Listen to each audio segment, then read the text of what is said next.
what I like to do is just chit chat for a minute.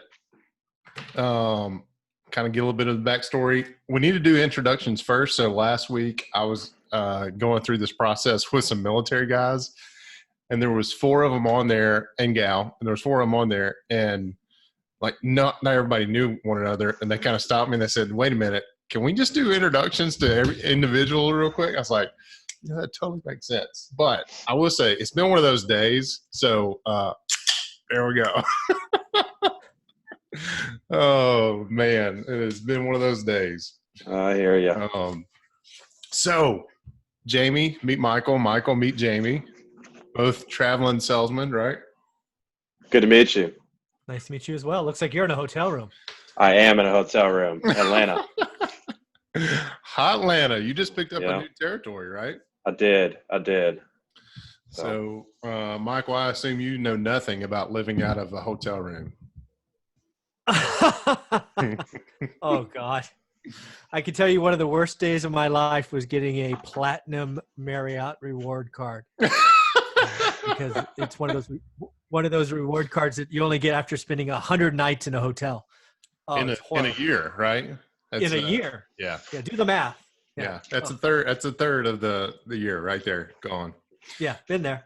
So, Jamie, a little bit about Michael. Michael has been investing for 15 years, and to the point where you were able to just say sayonara to the W-2, right? I'm out.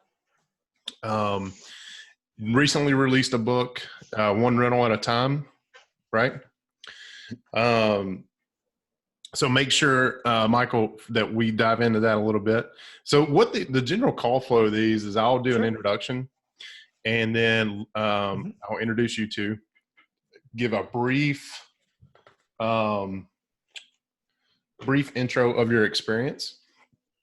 But I would like for you to kind of take the ball and run it and tell as much or as little as you want to, right? I don't want to, I don't want you guys to, and Jamie, in your case specifically, I guess, because Michael, you're no longer attached to anybody, right? But don't say anything that's going to get you in trouble with work. Tell as much details as you want to, or leave out. Totally up to you. But the theme for tonight is helping other traveling salesmen know that they can do this too, right? So, and you guys are a perfect example of that. So, Jamie, just so Michael knows, tell him your real estate investing experience. And Michael, Jamie is one of the members in a, matter of fact, might have been the original member to sign up for the mastermind group I've got going on. So that's how Jamie and I know each other. But tell Michael a little bit about your investing experience, because what I'd like to do is for y'all to really, I'll guide the conversation, but I'd love for y'all to kind of go back and forth and say, well, I use, Michael being from the, Michael, you're the gray horse in the barn, right? You've ran those races, you've done it, and where Jamie is just now coming out to start the races, and feed off each other's experience, but also feed off of, being the mentor and the mentee kind of thing. I gotta get this thing situated. Sorry. Okay. Maybe I won't hit it again. It just looks, I like what you got going on, Michael. That looks nice, man. The boom mic's right here. It's out of the way. Maybe I can do that. Yep. Comes over. Just. I don't know. Does that still sound okay? Yeah. Because now I feel like I should have to do this, and that's just going to look weird. I don't know. We'll figure it out. But Jamie, tell Michael a little bit about your investing experience, and this will be good practice for you too. So when I introduce you, then you can kind of go off that. But tell us a little bit. Yeah. So I started about 2 years ago. Pretty much, my wife and I were trying to have our first child, and went to the 8-week appointment, or whichever one you can have the first ultrasound, and realized there were two babies in there. So we ended up having twins, and I realized that we wanted her to be able to stay home and raise those babies, and we didn't have any family close in town. So I was already reading Rich Dad Poor Dad and some of the typical real estate books. Had always had an interest in it. and decided I needed to come up with another source of income. And that whole mindset just overtook me. So about 2 years ago, I jumped in. I bought 7 tax liens. Was the first deal I ever did. Had no idea what I was doing, and luckily they've worked out. But started networking in the local area. Met a mentor who's now become a business partner on my fix and flips or rehabs. But really, what I did is I just started jumping into some rental properties and bought my first rental property with a friend. It was an off-market deal. His aunt and uncle were going through a divorce. We were able to get it, 40 grand below market value. And it's turned out to be a great little student rental in Tuscaloosa. And then I started studying on how you should buy rental properties. And so I've since bird 3 properties that I hold. So we have 4 total rentals, flipped 2 houses. I've done 1 wholesale deal, and we're working on a turnkey property right now. So I have shiny object syndrome still a little bit, but yeah, I'm trying to really figure out kind of where I want to narrow it down. That's awesome. That's perfect, Jamie. I think when I do introduce you, I think just go exactly, if you can remember exactly what you just said. Yeah. That's perfect. And so Michael, you've been investing for 15 years. You've bought 1 property in that entire time, and then you released a book, right? Yep. Yeah. No, quick intro to Jamie and myself, just to catch us up to speed on. Yes. So my name's Michael Zuber. Again, I'm a gray-haired horse in the barn, I was told, which is pretty interesting. Which means I'm still trying to digest what that means. I think it means I'm old. No. It means you're the most experienced stud around. That's what that means. Oh, nice save. Oh, that was nice. Yeah. So I've been investing in real estate for now 16 years. I was a software salesman for 20 odd years. And I knew that I couldn't do it forever, right? I was 30 after wasting all the money and time in my 20s and got to my 30s and had nothing except a bunch of toys. And I realized that wasn't a recipe for long-term success because, being a traveling salesman, you run pretty hard. You run 90-day cycles and all of that. So I found a way to do rental properties. I just did 1 rental property at a time. I did that from 2003 through 2008, where if you've read any history about it, right, the market kind of changed. I got lucky and got out near the top. I moved all my equity into apartment buildings. I went from 8 to 80 doors. So I survived the crash. I prospered, was very good at my day job. So when banks stopped lending, I had cash and access to hard money or private money. So I bought hand over fist during the crash. Then the market returns. I have 175 units. I'm financially free. Life happens at work and decide that that's enough. And I punched out. So that's kind of my story from a salesman's perspective. That's awesome. So a couple of things I want to make sure we dive into. You're from 8 to 80 doors to 2008, and then the jump to 175 units. And then you mentioned you were a traveling salesman, but on the software side, Jamie, you're in medical supplies. Yeah, right? Medical device. Yep. Medical devices. Okay. I imagine there's some commonalities there. I mean, traveling is the big thing, right? So spending away from time, Michael, we'll dive into, what markets you're in or you were in while you're traveling. And the biggest thing is let's focus on the advantages of why being a traveling salesman is the best job for being a real estate investor, right? Okay. So I'll do a quick intro. I'll try to do it in 1 take, but if you've seen some of the footage that I've done before, it takes me a couple sometimes. So maybe the beer will help. Maybe it'll. Yeah. I've got faith it will. Oh man, I should have been 3 or 4 of these into it by now. That's number 1, but it's been one of those days, guys. It really has. It's have those conversations with your boss's boss and your boss's boss that you don't want to have. So, interesting day. So anyway, all right. What I'll ask is just make sure I'm recording. Okay. for a moment of silence, and then I'll do an intro, and then I'll just introduce Jamie. You'll go first with you, and then we'll go with the experienced stud, and that's how I'm going to introduce you, Michael. Is the experienced stud. Try to make up for. It's so much better than the gray horse in the barn. I got to figure a way to get out of that. So it's okay. I'll let one slide. You get one for free. After that, I come out swinging.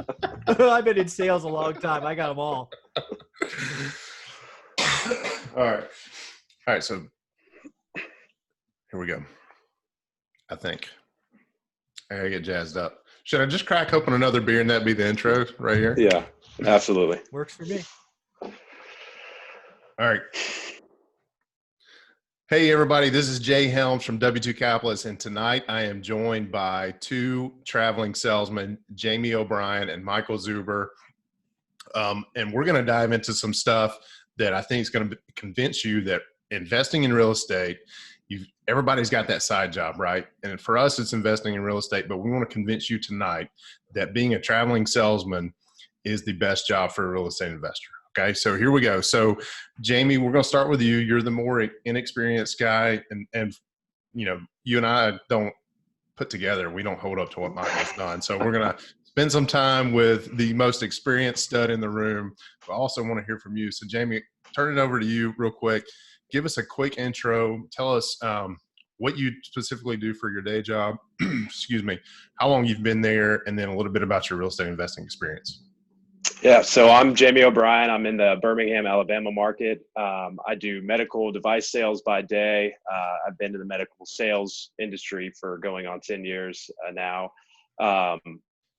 You know, for real estate, I decided to jump in a few years ago. We've done some rentals, a couple fix and flips, and we're testing out a turnkey market right now.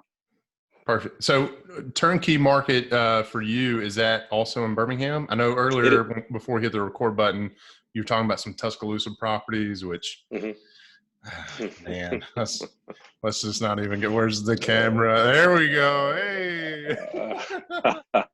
So I fell into the Tuscaloosa rental. It was my first rental. I had no idea what I was doing, but luckily the numbers have worked out. It's turned into a great student rental. We rent it by room. It's a totally different model than we do with any of our other rentals. But it works out. The tenants find new tenants that they want to bring in each year. And so far we've had very, very limited vacancy, and it's been really good. But so let's dive into that for just a second. So is there, you said you rent it by room. So is each room is on separate lease, or is there one student that's responsible for the lease, and then they just have to fill the rest of the space themselves? How does that work? So we did it on one master lease the first year, and there were a couple girls that started not getting along, and it became a little bit of a headache. So what I've since done is I do individual leases. Each room has its own lease for a net a net rental that we want to get, but it is each individual lease. However, I make them all sign a joint agreement, if you will, that they're all responsible for the property as a whole. Nice. And we speak of traveling salesmen, but Michael made the comment before recording that it looks like you're in a hotel room. So you are effectively traveling tonight, right? I am traveling. Picked up a new territory at the beginning of January. I'm in the ATL Nice. over in Atlanta, trying to get my feet wet over here in the new territory. Awesome. So, Michael, let's turn it over to you. I made a comment earlier about you, and we're going to go with the most experienced stud in the room, because my other comment, I think you took offense to,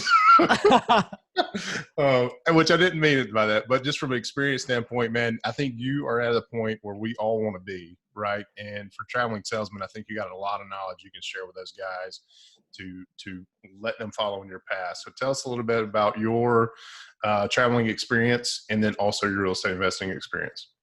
Yeah, so right off the bat, I could tell Jamie was in the hotel room because I think I've been in that room. If you check underneath the bed, Jamie, there's probably a business card or something that I left behind. Yeah, I'll look. I'll make sure to look. There you go. Well, so I've been in technology sales for 20 years. I owned territories as small as California to the last decade or so, having roles that were worldwide. I ran teams. I had quotas as large as $1 billion. So I knew what it was like to be a traveling salesman, right? Whether it was individually carrying a bag, running a small team of 7 to 10 people, running a country, North America typically called, or having worldwide responsibilities. So, when you talk about a traveling salesman, I know about the platinum reward cards for 100 nights in a hotel. I know what it's like to be platinum, or 1K, I should say, on 3 airlines, right, in a single year. And it's just not, it's a different way of life. And I knew that there was a way that I had to take advantage of being a traveling salesman, because there are so many upside and so much positives. But there was also that drive in me to go, I do not want to do this forever. So I'm going to bust my butt and be the best at it that I can be, so that I can start building a rental portfolio on the side and retire at some time. So I started building my portfolio when I was 30, and I bought one rental at a time. Hence my story. And, I rode that wave up to getting 8 properties through 2008. If anybody's watching this and doesn't know what happened next, it was the depression for real estate, said simply. We were able to position ourselves successfully to survive that, and not only survive, but thrive. So we did something that's called a 1031 exchange. We sold our houses at the peak of the market, and 1031 that equity, which actually was artificially gained, into apartment buildings. So we went from 8 to 80 units. We then had a bunch of cash flow coming in, income. Sure, our balance sheet probably took a hit like everyone else's, but our income went up, right? Because the crazy thing happens when everybody's losing their homes. They need places to rent, because shelter is something everyone needs right after food and water. Right. And we did really well. And then being a traveling salesman who's really, really good at what they do, you can have blowout years, right? You have a base, you have a commission, and you have accelerators. And I wrote accelerator money for 5 years straight, significantly, and took that cash and bought a lot more property. So we went from 80 to over 130 or 40 units as we were racing towards the bottom. So we were greedy when others were fearful.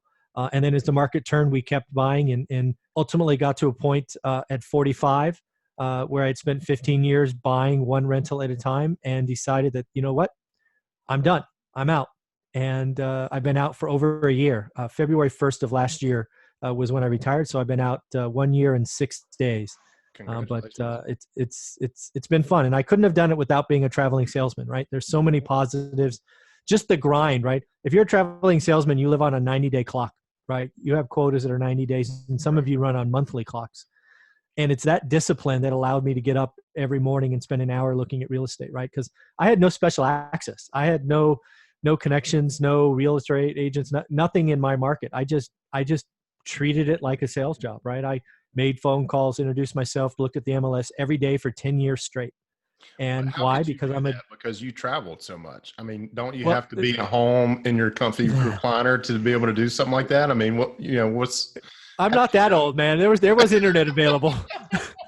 Come on now. So I may have had a wire, but maybe it wasn't wireless.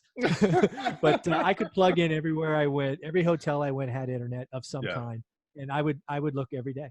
I would get up at 6 a.m. regardless of where I was, because I knew I had an hour before my day started. And then once my day started, it was gone, right? So the other thing that's important being a traveling salesman is, I let others do what others did. I focused on my core competencies, which was finding deals and securing capital, i.e. earning a huge income. Yeah. And, that's what I did. And I went after it, and I didn't sweat the details. I let a property manager do their thing, and, it turned out okay. Yeah. Outsource, right? As much as possible. So you said you started when you were 30 years old. Jamie, is that about the same age as you started as well? Yeah, it would be right about the same age. Okay. Yep. Okay. So let's talk a little bit about some of the obstacles. And for those of you who don't know, I was picking with Michael earlier before we hit the record button, and I called him the gray-haired horse in the barn. And it meant to be, hey, this guy has been the stud out on the racetrack, and now he's retired and living the life that we all want to live. And, anyway, it was meant to be a compliment, man. I got it. It's all right. I'll let it slide. All right. So let's think about that first deal. Jamie, you were telling us a little bit about your first deal before we were recording, about your first real estate opportunity were 7 tax liens, right? Yep. Is that right? Yep. And then, so tell us a little bit about that, but I want to focus on the mental obstacles of getting over getting over some mental obstacles, whatever those were, and how you eventually pulled the plug, or pull the trigger to do this, because tax liens are not normally, at least my experience, have heard anything about tax liens being the first. Yeah. So yeah, I did the same thing Michael talked about. I wrote a quarter, had a great bonus payout, and I had this money sitting in the bank, and I just get impatient. So I was trying to find rentals. I was trying to find a flip. That was kind of what I was focused on, and just nothing was working. I didn't have a network to find anything off market. I hadn't really networked with a good realtor in the area yet, and none of the numbers were working. So the tax sale was coming up at Birmingham. I went down to the courthouse and bought 7 tax liens in areas that I knew were good areas that I would want to keep the house as a rental down the road. So far, they've all worked out. I actually have had 4 have redeemed that I just earned interest on my money. One, I actually just rehabbed. The owners abandoned it, and that gives me legal right to the property. So we just rehabbed it. It's up for rent right now. And then I'm still earning interest on 2 of those right now. So correct me if I'm wrong, in Alabama, the owner, even though, so you pay the taxes, there's a tax lien, which basically means the owner has not paid the taxes for some period of time, right? It could be 1 year or several years. The government decides to put a lien on the property. You come in, you pay the tax bill, and then that owner has, and it varies per state, right? So that owner has a set amount of time to come in and pay that property tax back. But this time it's with interest. And Correct. You get your money back and you get that interest, which is probably around 20-something %. Is that right? Or 8%? It's Alabama's 12%. 12%. So okay. 12%. Okay. There's some variance on the top tax investors in the state on the actual amount of time, and it varies depending on if the house is vacant, if it's occupied, et cetera, et cetera. But it's at least 3 years usually before you can clear title. Okay. And I think in Florida it's 18% and it's pretty flat. I've had one tax lien. I don't want to say I'm an expert, and I don't know that I'll do it again. But anyway, it seems like you've had a lot more success in it than I have. So I think that's awesome. It's interesting strategy from my very first opportunity, but you made 12% on that money, right? Even if the owner redeemed it, but it sounds like you're making even better on the ones where they didn't. Right. Yep. So we have the one that we've rehabbed, getting really in the weeds. We're able to claim the value of the improvements, the preservation improvements. Luckily, this house was totally, the floors were ripped out. The roof had major leaks. There's major water damage on the outside. So pretty much everything we've done to the home has been a preservation improvement, and we'll be able to claim that if there's ever a redemption. Nice. So that means the owner has to pay you on top of the tax lien and the interest for whatever improvements that you've made to the property. Yeah, right? The value of the improvements plus interest. Now, are you able to rent those properties out? You are. You are. Okay. Yep. And I imagine that's probably state by state. So if you're thinking about doing this and you want to check into that, make sure this is a conversation you want to have with your attorney. Make sure that what you're planning to do actually is legal for, those statutes, right? And the biggest thing that I've heard of people running across issues is proving the house was abandoned and not just vacant. There's a big difference in the law on that. Okay. Okay. Michael, what about you? That very first deal, if you can remember back that. Oh, that's 2. We're going to have some fun now. So yeah, I absolutely remember the first house. You never forget the first one. So the story sort of starts before that. So I live in the Silicon Valley, which is a ridiculously expensive place to live. It has been for a long time. But why I bring that up is because all the books I read, right? Because we didn't have, YouTube and, Amazon and all that nonsense when I started. We had to go to a bookstore. And if you know what a bookstore is, it's a big warehouse with books. Right? Congratulations.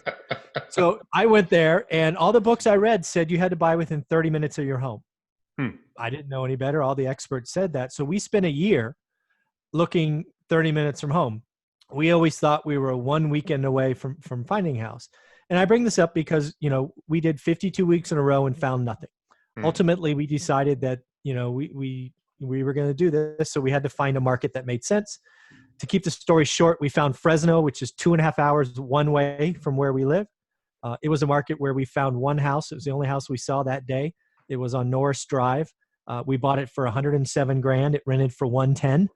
And for us, back then, the rule that we followed was the 1% rule, right? So if you don't know what that is, in essence, it is if it's $100,000, it has to rent for $1,000. So this one was 107. It rented for $1,100. So it was just slightly above that. So yeah, that was the first house. It doesn't turn out well in the beginning, but it ends up pretty well. But no, I remember that first house very well. Do you still have it? No. So what happened is we bought it, we closed, moved some tenants in, did all the right stuff, right? Did the credit checks, ran around, real references, the whole bit. What you don't check for is how's the family relationship, the husband and wife. Mm-hmm. In my case, they were struggling relationship-wise, not financially. They were financially fine. But they ended up breaking up, and the wife takes off 2 weeks into living in our place and never to be seen from or heard of again, right? She goes to Arizona or Texas or wherever. That doesn't sit well with the husband. He turns to the bottle and decides to start drinking instead of paying our rent. He also decides to damage the house. Mm-hmm. So in California, it takes a while to get him out. Yeah. It took us about 60 days to get him out. So a total of 90 days with no rent. Plus a $800 eviction fee and a $15,000 how you doing repair bill. Wow. So that was our first house, right? That was our first rental. And for most people, that would stop them in their tracks. They would sell that house for loss, be gone, say real estate doesn't work, Fresno sucks.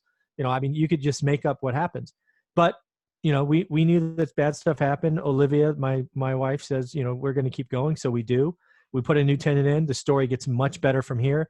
That tenant stays in the property until we sell it. We sell it in 2007 for $265,000. And remember, we bought it for $107 in 2003. So 4 years later, we took that $150 some odd $1,000, rolled it into a 5-unit apartment building that I still own today.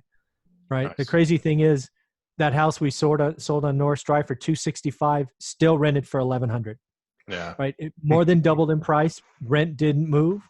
We sold it for $265, moved our equity into a 5-unit apartment building that rented for $3,000, and we bought for $220. Go figure, right? Yeah. Triple the rent and $50,000 less or $40,000 less. But yeah, that first house led to a building that we still own today. I loved, that's funny because I 1031 exchanged my very first property that we bought in Pensacola just last year. We owned it for just 3 years. And very similar. So we went from $650 in rent to over $2,100. And the price of the house that we bought it for $30,000, but we sold it for $50 3 years later, and then into a fourplex that we bought for $150. So I love 1031 exchanges. I'm hoping I'm going to have to do another one this year. I actually forgot that we have a property on the market, and my realtor texted me last night, and he said, hey, he was asking me for some details, and I forgot completely. Anyway, it's a long story, but I'm hoping that we're able to do that again. So one thing I picked up on what both of you did, and I want to make sure we cover this because I think it's vitally important for people who are definitely starting out, as you appear to have established, okay, here's my criteria, and I'm not going to go outside of those criteria no matter what, right? Very much stick to the numbers kind of thing. Jamie, you said you looked for, I think it was 90 days.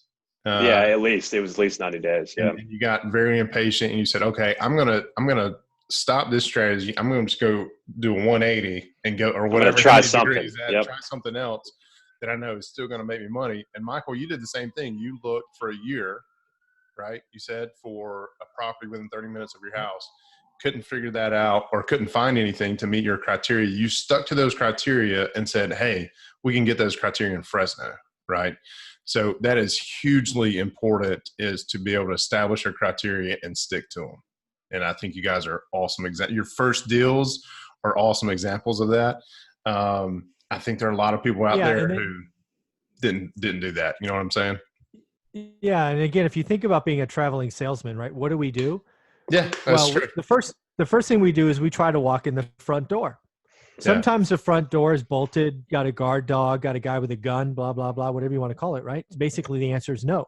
Well, guess what? Sometimes we go in the windows. Sometimes we go to the back door. Sometimes we kick in the, whatever, right? That's what traveling salesmen do, right? If you're good at what you do, no is just permission to ask a different question. Yeah. right. And that's how you roll, right? You just pick yourself up and you go forward. Yeah. No is no. What is it? No in salesman is they don't have enough information yet. Is Yeah, what exactly. no means. Yeah. So, so you guys are used to that. So, Michael, you mentioned your wife Olivia and Jamie. I'm sorry, I forgot your wife's name. It's fine, Blair. Yep. Blair. So Blair's on board with you investing, right? Blair thinks I'm the craziest person she's ever met. She's getting on board. I'll tell you what, at the beginning, she thought I was just throwing all of our money away and we were going to go bankrupt. After she's starting to see, because $200 cash flow after expenses and reserves isn't really sexy right now, but we've, after our first flip when we cleared almost 30 grand and, she got, to go on a little shopping spree. She started to become a believer. So she's coming around. So the point I want to make is spousal support in this. If you have a spouse is vitally important. Right. And there are different ways you can get them on board.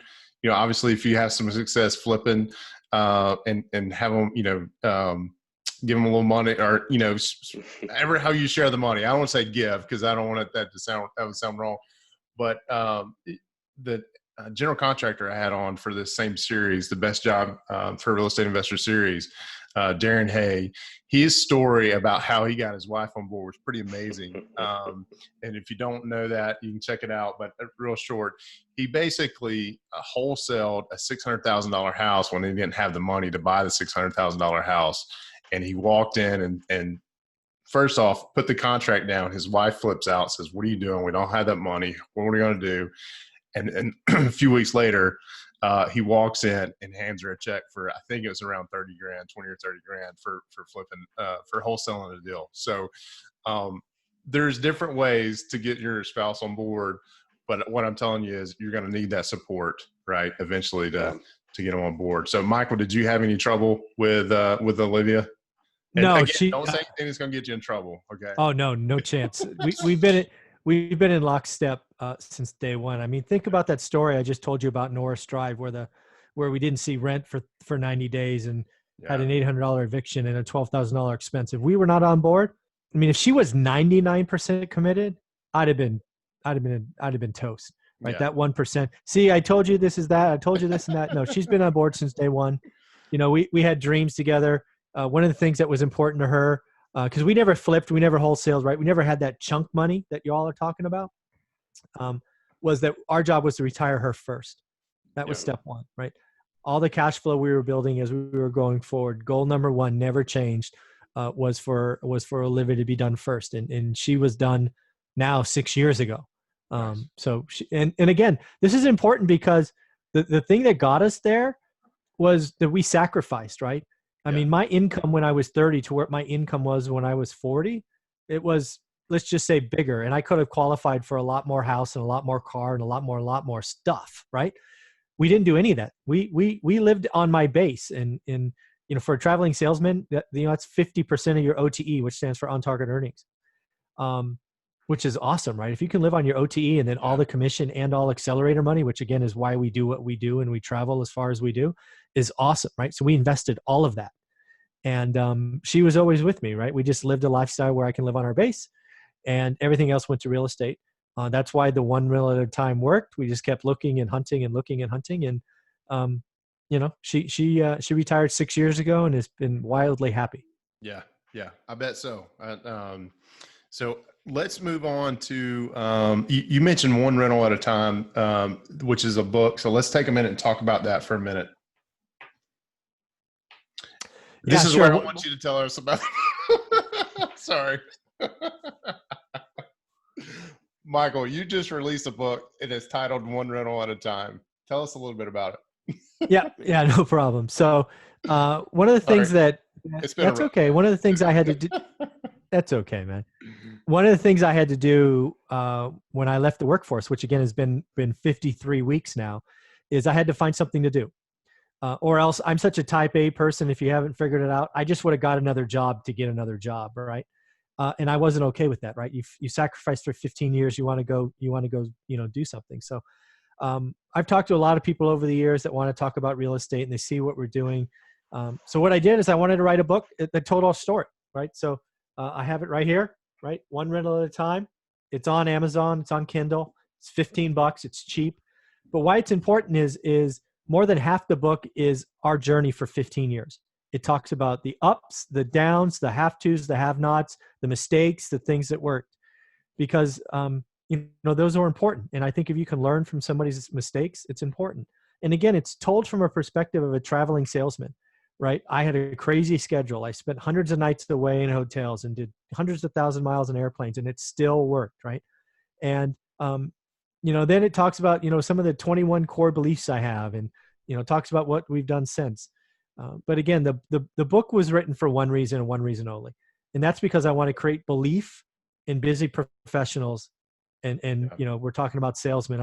We have a unique opportunity, being a traveling salesman, to take our future in our hands, and we don't have to be that 60-year-old guy that we see at the QBRs with quarterly business reviews, or getting his ass handed to him because he missed his numbers. Yeah. Right. So, it's a pretty good feeling. So if you haven't gotten it, I'd recommend it.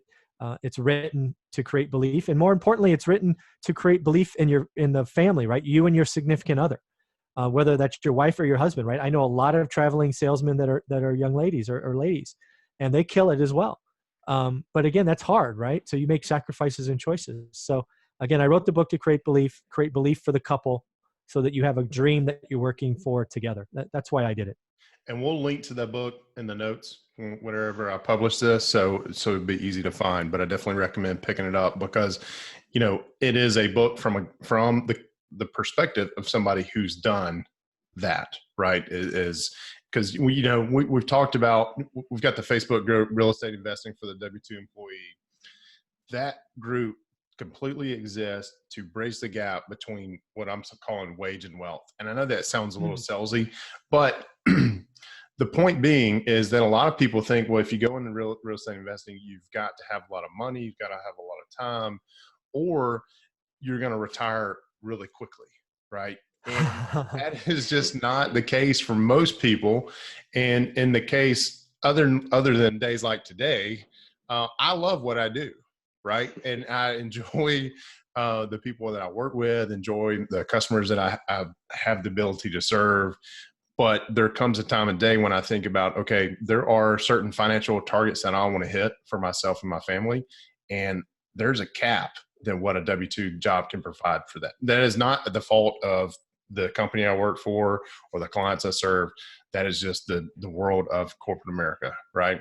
They're not going to give me more than I'm worth, and quite frankly, that's okay, right? Because I enjoy doing the real estate, and it's building wealth for the rest of our family. So the point I want to make there is there's a lot, this year I've spent a lot of time on the focus or the phrase of mindset, right? Or not the phrase of mindset, but the concept of having that mindset that any Joe Schmo can invest in real estate. So if you have a coworker, and Jamie, I'll throw this to you first, but I want both of you to answer it. But if you have somebody, regardless of what they're in, but traveling salesman, somebody you meet at a trade show or something that says, look, man, I hear you invest.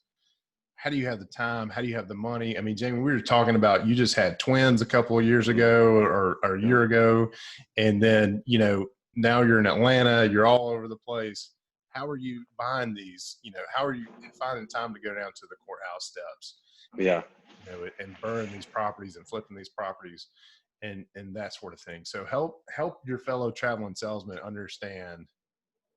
I think what we have as salesmen that gives us a unique skill, or maybe not a unique skill, but definitely a honed skill, is the ability to communicate, the ability to network, and the ability to just be able to talk to people. So that's really where I've been able to build a process that I don't have to be in Birmingham to find a house, to put a house under contract. I don't even have to be there to close anymore. I've got a contractor lined up. All I have to do is call them, tell them where it's at, get somebody to put a lockbox on the property. I mean, I really don't even have to touch the property other than to go look at it and then maybe keep tabs on it once or twice throughout the rehab process if I'm rehabbing it. So the time, I think where I spent the most time was trying to learn the game, right?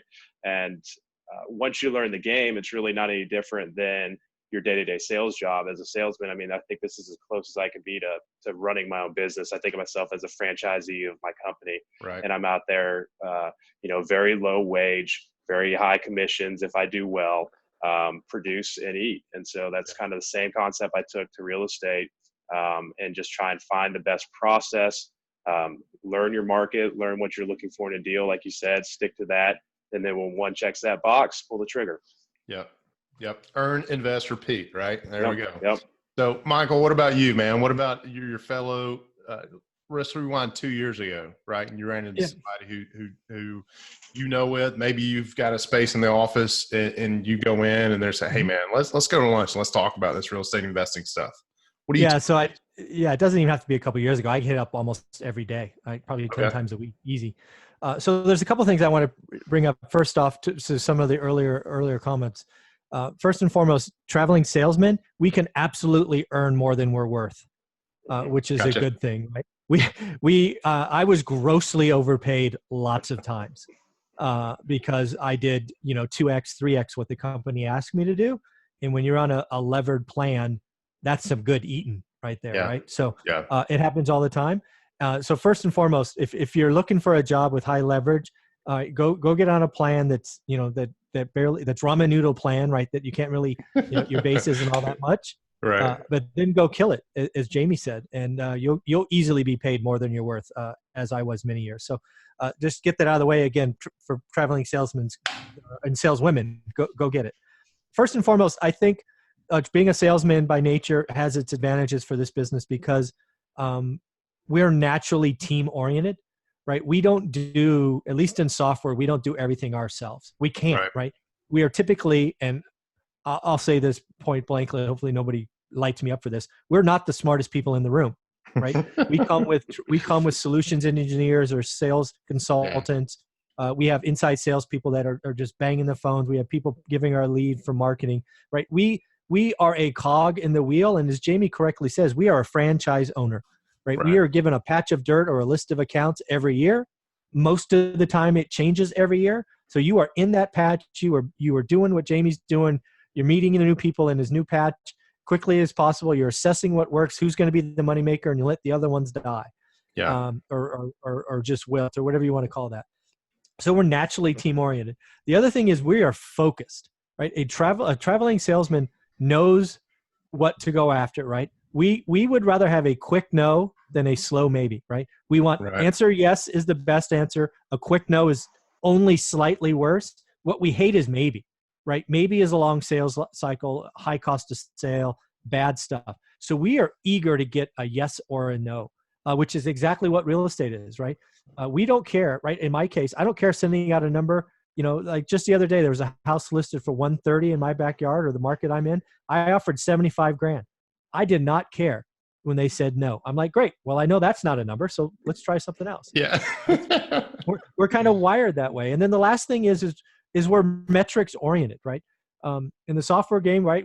Sales are the end result, but there are so many steps and efforts ahead of that. It all starts with the top of the funnel, how many leads are coming in, how you take those leads from cold to warm, how you take those from warm to proof.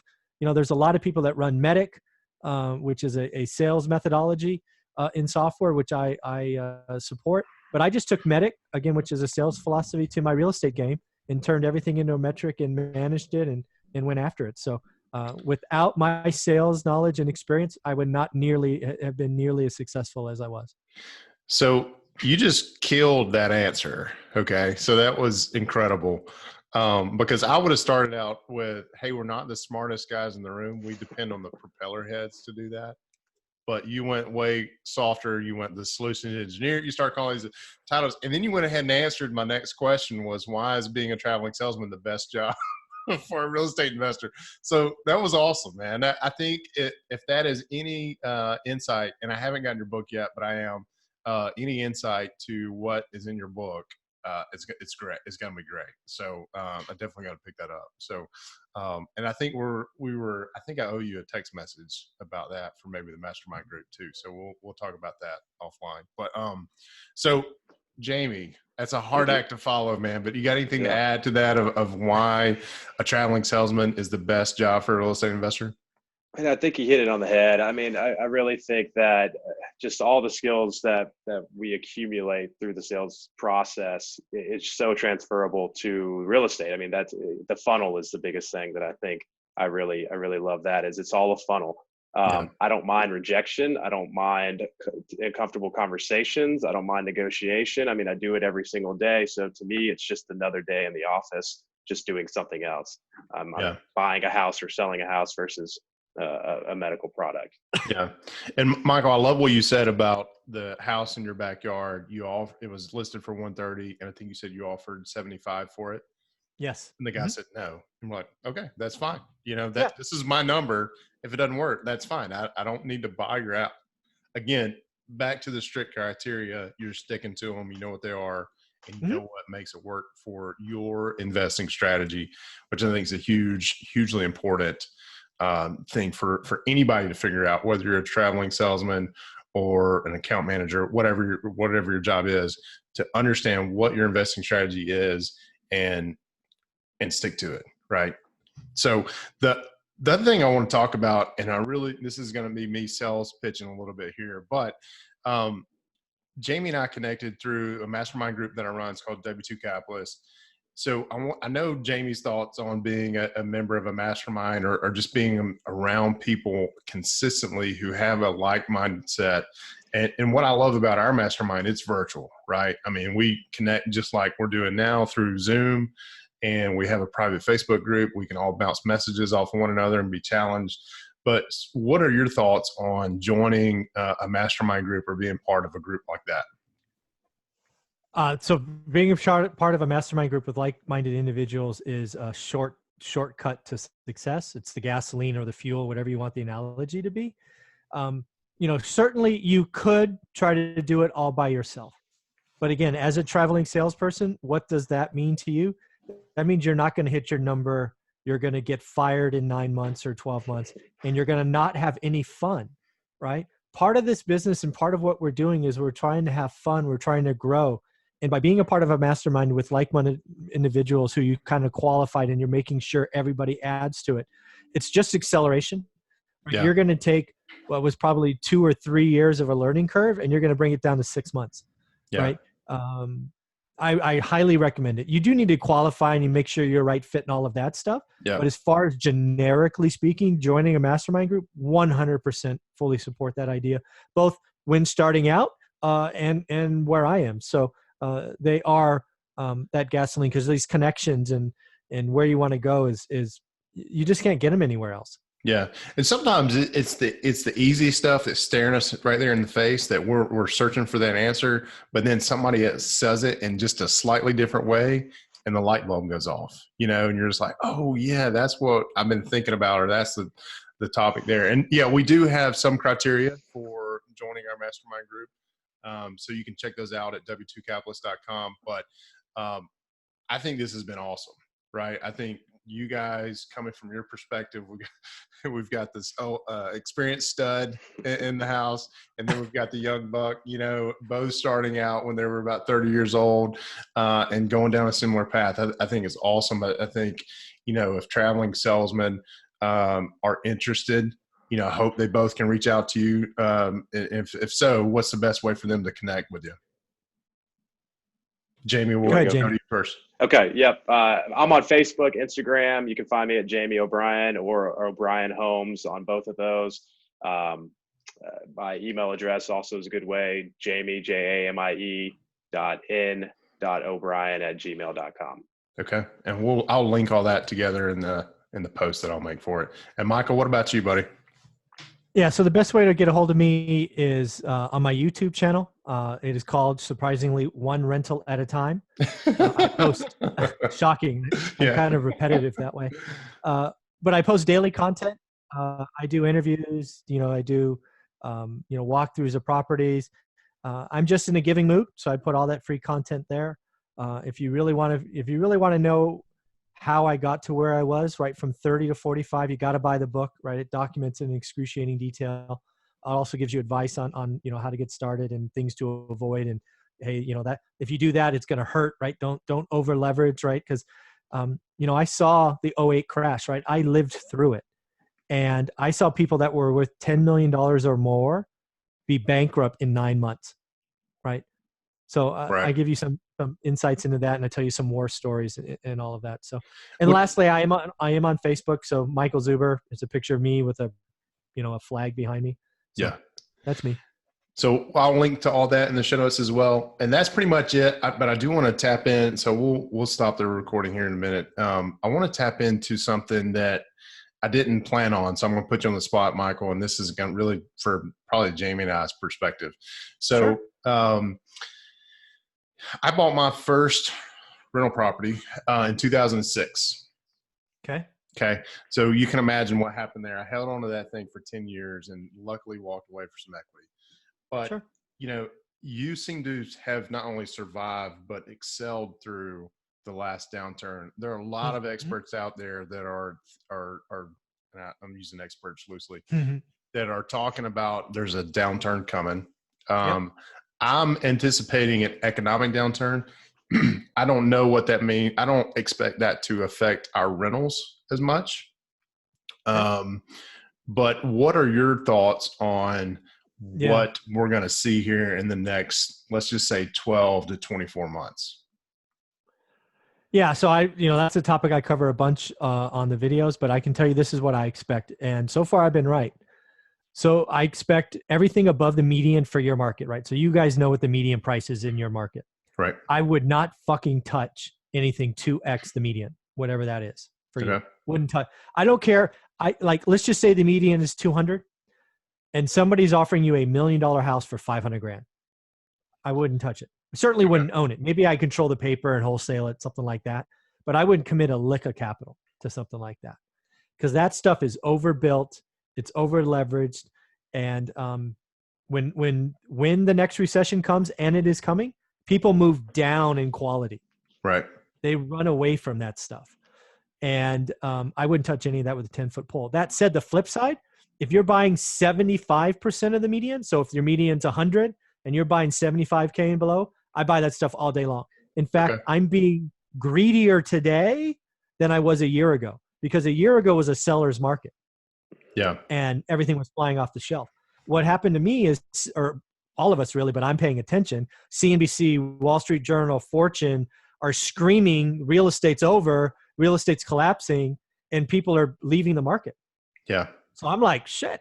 I picked up 3 properties between January 1st and January 12th that were $50,000 under the MLS list price. That would not have happened 4 months ago. Yeah.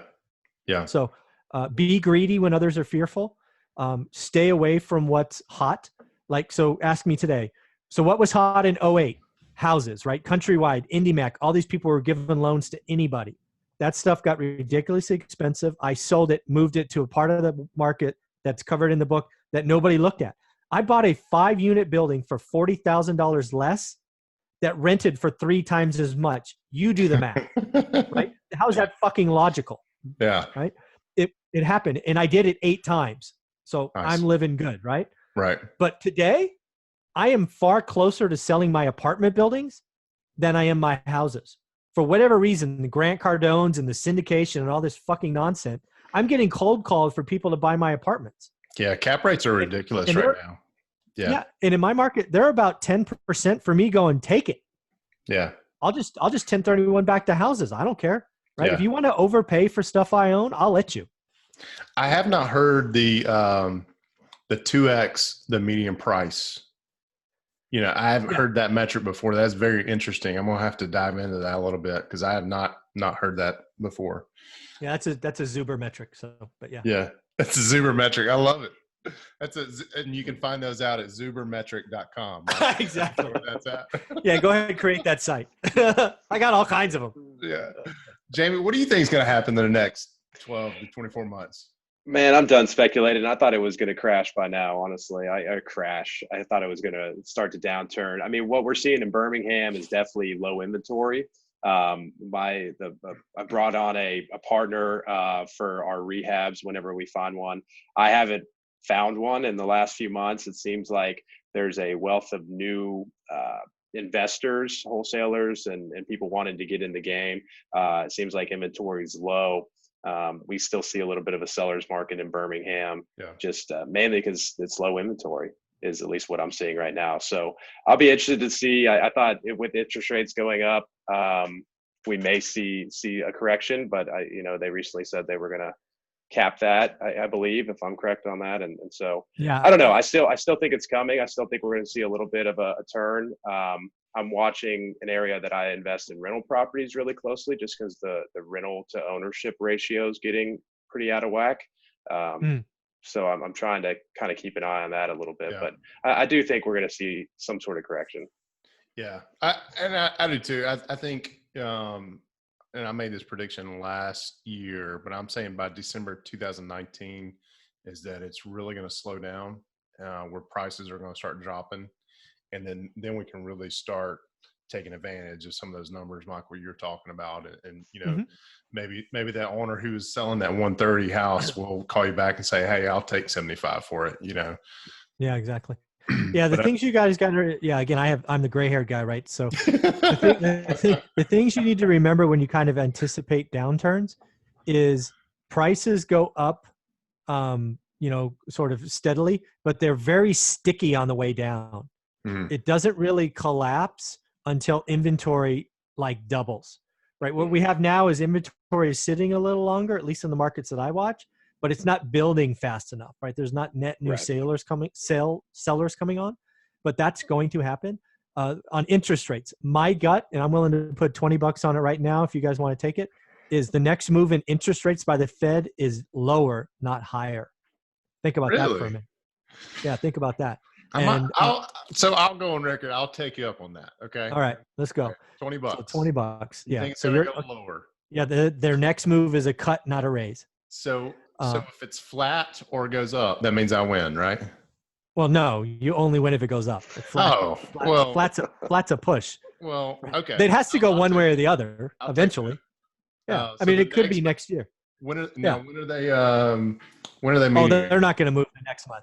I'm giving you endless time, right? This could be 2 years. If it's flat for 2 years, it's going to be down. I don't think they're raising all year.